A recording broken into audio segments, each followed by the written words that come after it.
ഞാൻ ഇങ്ങോട്ട് വന്നാൽ കുറച്ചുകൂടി സൗകര്യമാണല്ലോ എന്നെ ഹരാസ് ചെയ്യാൻ.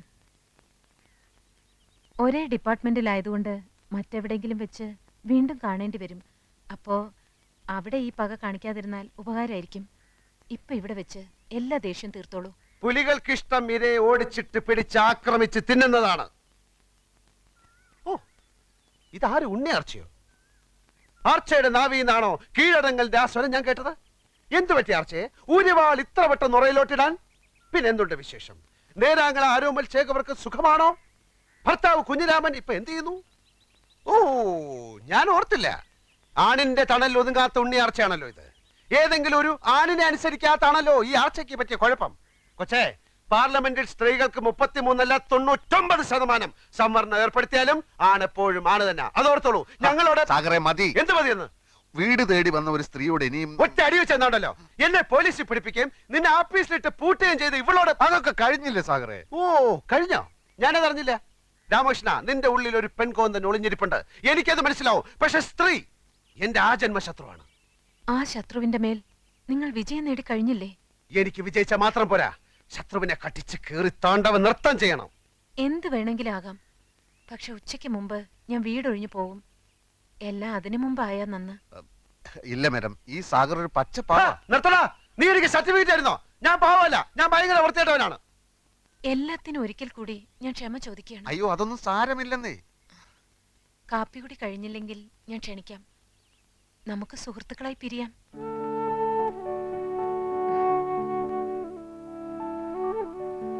വൻകിട രാഷ്ട്രങ്ങൾ തമ്മിൽ യുദ്ധങ്ങൾ ഉണ്ടാവാറുണ്ടല്ലോ. പിന്നീട് അവരൊരു മേശയ്ക്ക് ചുറ്റുമിരുന്ന് സന്ധി സംഭാഷണങ്ങൾ നടത്താറുമുണ്ട്. മിസ്റ്റർ സാഗറിനെയും ഞാൻ കാപ്പി കുടിക്കാൻ ക്ഷണിക്കുന്നു.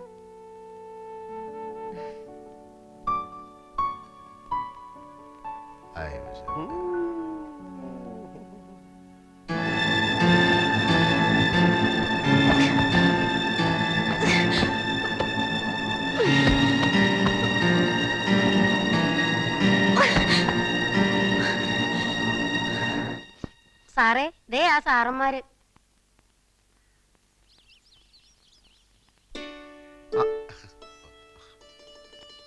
വരൂ വരൂ. Thank you so much. വരുമെന്ന് വിചാരിച്ചതല്ല. സമാധാനമായി. അകത്തോട്ടിരിക്കാം. ത്രേസ്യമ്മേ, ബ്രേക്ക്ഫാസ്റ്റ് റെഡിയല്ലേ? വരൂ, കഴിക്കൂ.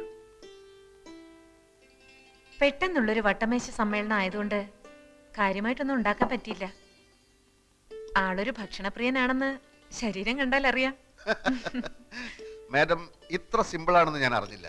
സത്യത്തിൽ ഞങ്ങളാണ് ക്ഷമയോദിക്കുന്നത്. ഞങ്ങളല്ല, താൻ. ഞങ്ങൾ നോവലിസ്റ്റുകൾ ഒരു കഥാപാത്രത്തെ സൃഷ്ടിക്കുമ്പോൾ കഥാപാത്രത്തിന്റെ പ്രവൃത്തിയിലൂടെ, കഥാപാത്രത്തിന്റെ സംസാരത്തിലൂടെ ഒരു സ്വഭാവം വരച്ചു കാട്ടും. കഥ ഏതൊക്കെ വഴിത്തിരിവുകളിലൂടെ കടന്നുപോയാലും കഥാപാത്രത്തിന്റെ അടിസ്ഥാന സ്വഭാവം ആദ്യാവസാനം ഒന്ന് തന്നെയായിരിക്കും. അങ്ങനെ ഒരു ലോജിക് മാഡത്തിന്റെ സ്വഭാവത്തിൽ കാണാനില്ല. ഈറ്റപ്പിലെ പോലെ ചാടിക്കടിക്കും, അടുത്ത നിമിഷം മാൻപേടയാകും. What is this? ഈ ലോകത്തുള്ള കോടിക്കണക്കിന് ആളുകളുടെയും മനസ്സ് പഠിച്ച ആളാണോ ഒരു നോവലിസ്റ്റ്? എന്നല്ല, പിന്നെ എനിക്ക് ഈ കഥാപാത്രത്തെ ഒന്ന് പഠിച്ചാൽ കൊള്ളാമെന്നുണ്ട്. പഠിപ്പിച്ചാലും അത് പഠിക്കാനുള്ള കഴിവ് തനിക്കുണ്ടെന്ന് തോന്നുന്നില്ല. സ്ത്രീ തന്റെ ആജന്മ ശത്രുവാണെന്ന് പറഞ്ഞല്ലോ. തന്റെ അമ്മ തന്റെ ശത്രുവാണോ? പെങ്ങള് ശത്രുവാണോ? അതോ അമ്മ പെങ്ങന്മാരൊന്നും ഇല്ലാത്തവനാണോ താൻ?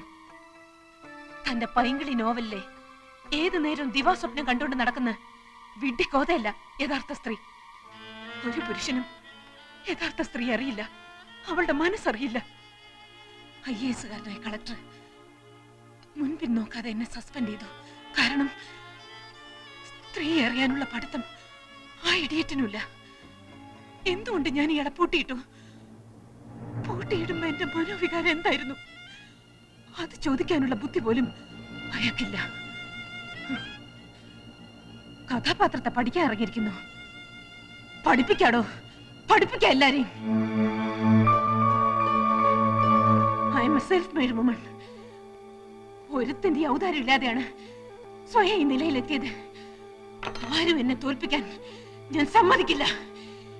എന്റെ തോൽവി ആഘോഷിക്കാൻ ഞാൻ അതിലും ഭേദം മരണമാണ്. എന്റെ മരണമാണ് നിങ്ങൾ ആഘോഷിക്കേണ്ടത്. മരിക്കാം, മരിക്കാൻ ഞാൻ. Yes, I'll kill myself. മരിക്കാൻ ഞാൻ, മരിക്കാം. രമേശ, എന്റെ കാശത്തുമ്പ എന്ന നോവലിലെ നായിക രാഗിനെ പോലെ വെയിൻ കട്ട് ചെയ്ത് മരിക്കാനുള്ള പുറപ്പെടാൻ തോന്നുന്നു. നീ കത്തി പിടിച്ചു വാങ്ങ.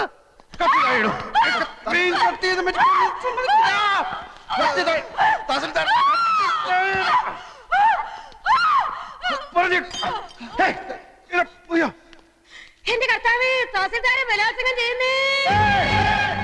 അവനത് ചെയ്യും. അവന്റെ എല്ലാ നോവലിലും ഉണ്ടല്ലോ 1-2 റേപ്പ്. ഈ എഴുത്തുകാരന്റെ ഉള്ളിലുള്ള ആഗ്രഹങ്ങളാണല്ലോ അവന്റെ രചനയിലൂടെ പുറത്തു വരുന്നത്. സാറൊന്ന് ചുമ്മാതിരിക്കുന്നുണ്ടോ? ഒരു തഹസിൽദാരെ വീട്ടിൽ കയറി റേപ്പ് ചെയ്യാനുള്ള ധൈര്യമൊന്നും കോട്ടപ്പുറത്തിനില്ല. അതില്ലാത്തതുകൊണ്ടാണല്ലോ മറ്റൊരുത്തിന് കൂട്ടുപിടിച്ചിരിക്കുന്നത്. എനിക്ക് വിശ്വസിക്കാൻ മേല. പിന്നെ എന്ത് പാടോ? പത്രങ്ങളിൽ മുഴുവൻ വെണ്ട കീഴ് വാർത്ത കൊടുത്തിരിക്കുന്നത്. അതിന് പത്രം എന്റെ മുഖത്തോട്ട് എറിയുന്ന എന്തിന്? സാറ് വാരികയുടെ ഉടമസ്ഥനും ഞാൻ അതിന്റെ എഡിറ്ററുമാണ്. അല്ലാതെ സാറ് ജന്മിയും ഞാൻ കുടിയാനൊന്നുമല്ല. അത് ഓർമ്മ വേണം. എന്റെ വിഷമം താൻ മനസ്സിലാക്കാത്ത എന്താ? ഈ കിഴങ്ങന്റെ നോവല് വരാൻ തുടങ്ങിയ പിന്നെ നമ്മുടെ വാരികയൊന്ന് പച്ച പിടിക്കാൻ തുടങ്ങിയത്. ഇവൻ വല്ല കേസിലും പെട്ട അകത്തായ സാഗർ കോട്ടപ്പത്തൻ നോവൽ ഇതാ വരുന്നു എന്നും പറഞ്ഞ് അനൗൺസ് ചെയ്തിട്ട് ആഴ്ച 3 ജയിലിനകത്തിരുന്നു എഴുതാമല്ലോ. താൻ എന്നെ ഭ്രാന്ത് പിടിപ്പിക്കരുത്. ഇത് കേസ് റേപ്പാ. പോലീസുകാർ കൈയും കാലും തല്ലി ഒടിച്ചാ പിന്നെ ശരീരത്തിന്റെ ഏത് ഭാഗം വെച്ചാ എഴുതുന്നേ? പല്ലു വെച്ചോ, അതോ മൂക്ക് വെച്ചോ, അതോ മറ്റേതെങ്കിലും വെച്ചോ? വണ്ടി നിർത്തളൂ. സർ, മഞ്ചാടി വരിയുടെ മുതലാളി എഡിറ്റർ വന്നിട്ടുണ്ട്. ഓഹോ, വരാൻ പറയൂ. Yes sir. ഭരണകക്ഷിക്ക് പാദസേവ ചെയ്യാനൊന്നുമില്ലടോ ഞാൻ പത്രം നടത്തണേ. ഞാനിപ്പോ പോലീസ് സ്റ്റേഷനിൽ നിന്നാ. ലോക്കപ്പിലൊന്നും അല്ലടോ. സാർ ഇരിക്കണം. ആ, ഞാൻ മഞ്ചാടിയുടെ ഒരു സ്ഥിരം വായനക്കാരനാ. ആണോ? ആ, ഞാൻ മാമച്ച മുതലാളി. ഇതെന്താണ് സാർ സംഭവിച്ചത്? സാഗർ കോട്ടപ്പുറം ലോക്കപ്പിലാണോ? ആളിനെ ഇപ്പോ സർക്കിൾ ഓഫീസിലേക്ക് കൊണ്ടുപോയിരിക്കാം. എന്തിനെ? ഇൻട്രോഗേഷൻ. എന്താ പറഞ്ഞേ? ചോദ്യം ചെയ്യൽ. നമുക്ക് അയാളെ എത്രയും പെട്ടെന്ന് ജാമ്യത്തിനെടുക്കണല്ലോ. ഇനി കോടതിയിൽ നിന്ന് ജാമ്യം കിട്ടൂ. സാറിന് കാപ്പിയോ ചായയോ അത് തണുത്ത വലുതും? സദ്യ ഉണ്ണാൻ ഞാൻ വേറൊരു ദിവസം വരാം.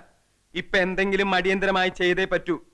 എന്റെ മഞ്ചാടി 3 ലക്ഷത്തിൽ നിന്ന് ഒറ്റയടിക്ക് 6 ലക്ഷമാക്കിയതിൽ കോട്ടപ്പുറത്തിന്റെ പങ്ക് ചില്ലറയൊന്നും അല്ല.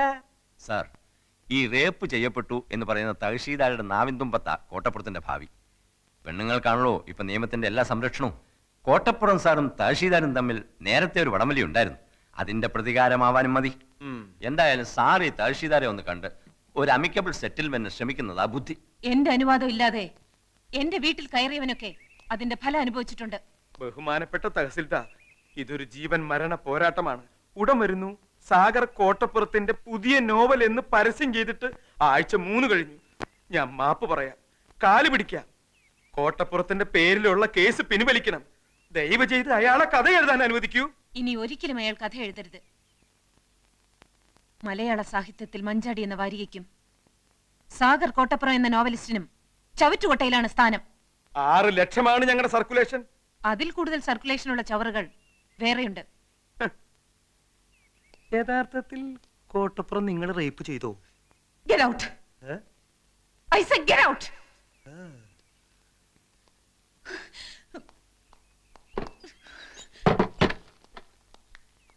ഇവളെ ഒരു തവണയല്ല പലതവണ റേപ്പ് ചെയ്യണം.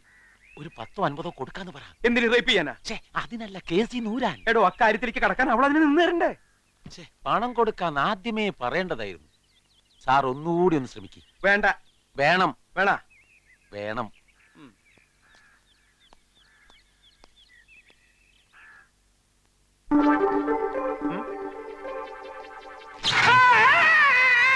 സാറേ,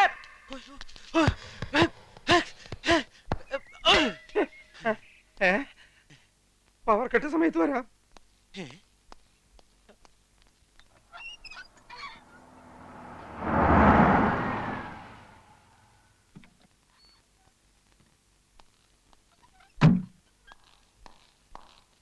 ആ, എപ്പോ വന്നു? കുറച്ചു നേരായി. എന്തായി സാർ കാര്യങ്ങൾ? വിചാരിച്ച പോലെ തന്നെ.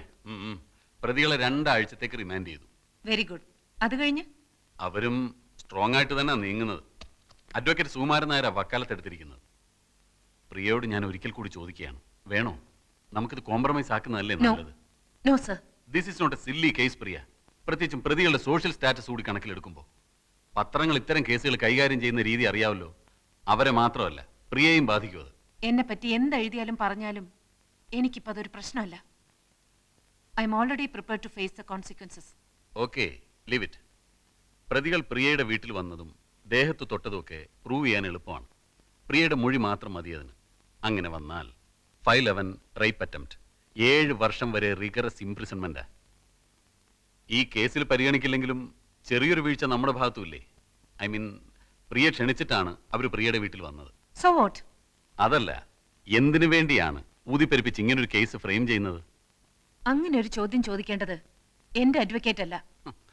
പ്രിയ എന്നെ വെറും ഒരു അഡ്വക്കേറ്റ് ആയിട്ടാണോ കാണുന്നത്? ഈ കേസിൽ അങ്ങനെ കാണാനാണ് എനിക്കിഷ്ടം. അവറ്റകൾ എന്നെ എന്തുമാത്രം ഹരാസ് ചെയ്തെന്ന് സാറിനറിയില്ല. ഇനിയൊരു തോൽവി എനിക്ക് വയ്യ. സാർ അവർക്ക് മാക്സിമം ശിക്ഷ വാങ്ങിച്ചു കൊടുക്കാൻ എന്റെ കൂടെ നിൽക്കില്ലേ? ഇല്ലെന്ന് ഞാൻ പറഞ്ഞില്ലല്ലോ. അത് മതി. ദാ കാപ്പി കുടിക്ക്. വേണ്ട സർ. ആ, എന്റെ സസ്പെൻഷൻ കഴിഞ്ഞു. നാളെ വീണ്ടും ജോയിൻ ചെയ്യും. ഗുഡ്. ഞാൻ വിളിക്കാം. ഇനി നമ്മൾ എന്താ ചെയ്യേണ്ടത്? തൽക്കാലം ഒന്നുമില്ല. ബെയിൽ പെറ്റീഷന്റെ ആർഗ്യുമെന്റ് കഴിയട്ടെ. ഓക്കെ സർ, വരട്ടെ. ശരി.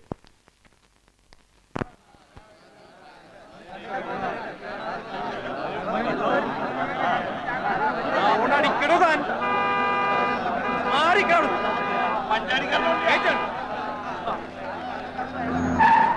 ഇതെന്തത്ര ജനത്തിരക്ക് വക്കീലേ? തഹസിൽദാർ ബലാത്സംഗ കേസിലെ പ്രതികളെ കാണാനുള്ള തിരക്കാവൂ. കർത്താവേ, കോട്ടപ്പുറത്തിന് എല്ലാവരും കൂടി കൈകാര്യം ചെയ്യാവോ? ഏയ്, പോലീസുകാരുണ്ടാവല്ലോ കൂടെ. ഉവ്വല്ലേ, എന്നാ ഇറങ്ങ്.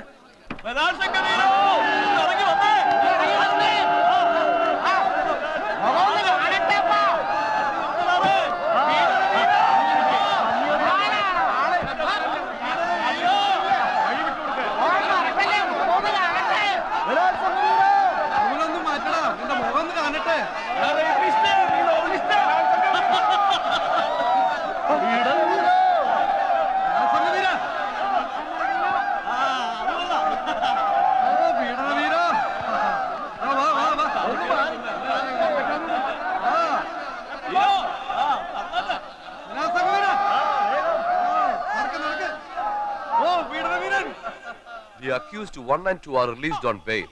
They are to report before the police on every Sunday until further orders. എന്തിനാണെന്ന് പറയേ. എത്രയും പെട്ടെന്ന് തലയ്ക്ക് പിടിക്കുന്ന ഏതെങ്കിലും ഒരു മദ്യം നോക്കിക്കോ, എടുത്താണോ? ഇതാ പൈങ്കിളി നോവലിസ്റ്റ് അല്ലേ? ഓ, നമ്മുടെ തഹസിൽദാരെ റേപ്പ് ചെയ്ത. എത്രയായി? 200. ഇനി നേരെ താലൂക്ക് ഓഫീസിലേക്ക്. എത്രയും പെട്ടെന്ന് എനിക്ക് അവളെ റേപ്പ് ചെയ്യണം. ആരെ? വണ്ടി വിടാൻ. പൊന്നപ്പ, വണ്ടി വേഗം ടിവിയിലേക്ക് വിട്ടോ. ഞാനാ പറയുന്നത്, വണ്ടി താലൂക്ക് ഓഫീസിലേക്ക് വിടാൻ. ഇനി സാഗറിനെ നഷ്ടപ്പെടാൻ ഒന്നുമില്ല. കള്ളക്കേസിൽ അഴിയെണ്ണുന്നതിനേക്കാൾ എത്രയോ ഭേദമാണ് അനേകം ദൃക്സാക്ഷികളുടെ മുന്നിൽ വെച്ച് യഥാർത്ഥത്തിൽ റേപ്പ് ചെയ്തിട്ട് പൊട്ടിച്ചിരിച്ചുകൊണ്ട് കൊലക്കയർ കഴുത്തിലിടുന്നത്. സാഗറെ, താനൊന്ന് അടങ്ങ്. തനിക്കൊന്നും നഷ്ടപ്പെടാനില്ലായിരിക്കാം, പക്ഷെ അനേക ലക്ഷം വായനക്കാരുടെ സ്ഥിതി അതല്ല. എന്റെ സ്ഥിതി അതല്ല. തന്റെ നോവൽ അച്ചടിച്ചു വിടുന്ന വാരിക മുതലാളിമാരുടെ സ്ഥിതി അതല്ല. താൻ ജനങ്ങളുടെ കണ്ണിലുണ്ണിയാണോ? എന്നെ പിന്തിരിപ്പിക്കാൻ നോക്കണ്ട. എന്നെ ഓർത്തെങ്കിലും താൻ അതിക്രമം ഒന്നും കാണിക്കരുത്. താൻ ഈ കേസിൽ പെട്ടു എന്ന് അറിഞ്ഞ അന്ന് മുതൽ ഈ മാമച്ചൻ ഉണ്ടിട്ടില്ല, ഉറങ്ങിയിട്ടില്ല. കാരണം താൻ വലിയൊരു കലാകാരനാ. ജാമ്യത്തിലിറക്കാൻ എത്ര ലക്ഷം വേണമെങ്കിലും ചെലവാക്കാന്ന് ഞാൻ വക്കീലിനോട് പറഞ്ഞു. അതാ സാഗര യഥാർത്ഥ സ്നേഹം. അങ്ങനെ സ്നേഹം ഉണ്ടെങ്കിൽ ഇയാൾ എന്റെ ഇഷ്ടത്തിന് നിൽക്കണം. ഞാൻ നിൽക്കും, തന്റെ കൂടെ നിൽക്കും. ഒരു 2 ദിവസം കൂടി കഴിഞ്ഞോട്ടെ. അതെന്തിന്? ഇത്രയും ദിവസം ജയിലിൽ കിടന്ന് താൻ ക്ഷീണിച്ചിരിക്കുക. നന്നായിട്ടൊന്ന് റേപ്പ് ചെയ്യാനുള്ള ആരോഗ്യം തനിക്കിപ്പില്ല. അത് ഇയാള് പറയരുത്. അവളോടുള്ള വൈരാഗ്യം മൂത്ത് മൂത്ത് ഞാനൊരു സിംഹമായി മാറിയിരിക്കുക.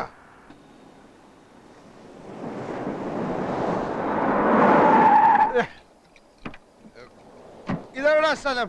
ഇത് ടിബിയാ. അപ്പൊ താലൂക്ക് ഓഫീസ്? ഒന്ന് ഇറങ്ങ് സാഗറെ. എന്നോട് ആജ്ഞാപിക്കുന്നത് അപേക്ഷിക്കും. ആ, അപേക്ഷിക്കണു. ഒന്ന് ഇറങ്ങ്. താലൂക്ക് ഓഫീസിൽ പോണം. താലൂക്ക് ഓഫീസിൽ രണ്ടെണ്ണം കൂടി അടിച്ചിട്ട് പോയാ പോരെ. ഇതാ നോവലിസ്റ്റ് അല്ലേ തഹസിൽദാരെ റേപ്പ് ചെയ്ത? അതേടാ, തഹസിൽദാരെ റേപ്പ് ചെയ്ത അതേ നോവലിസ്റ്റ് എന്നാ ഞാൻ. നിന്റെ സ്വന്തത്തിൽപ്പെട്ട വല്ലവരെ വന്ന് ഞാൻ റേപ്പ് ചെയ്യണോ? പറയടാ. സ്വന്തത്തിൽപ്പെട്ട ആരും ഇല്ലെന്ന്. നിന്റെ സ്വന്തത്തിൽപ്പെട്ട ആരെങ്കിലും വന്ന് ഞാൻ റേപ്പ് ചെയ്യണോ? റേപ്പ് ചെയ്യണോ? ഇന്ന് വരെ ഒരു ഈച്ചയെ പോലെ റേപ്പ് ചെയ്യാത്ത എന്നെ എല്ലാരും കൂടെ റേപ്പിസ്റ്റാക്കി. എനിക്ക് റേപ്പ് ചെയ്യണം. കാലുമൊക്കെ പിടിക്കണേ. ചവിട്ട്. റേപ്പ് എനിക്ക് rape ചെയ്യണേ. എന്താ ഈ സാധനം?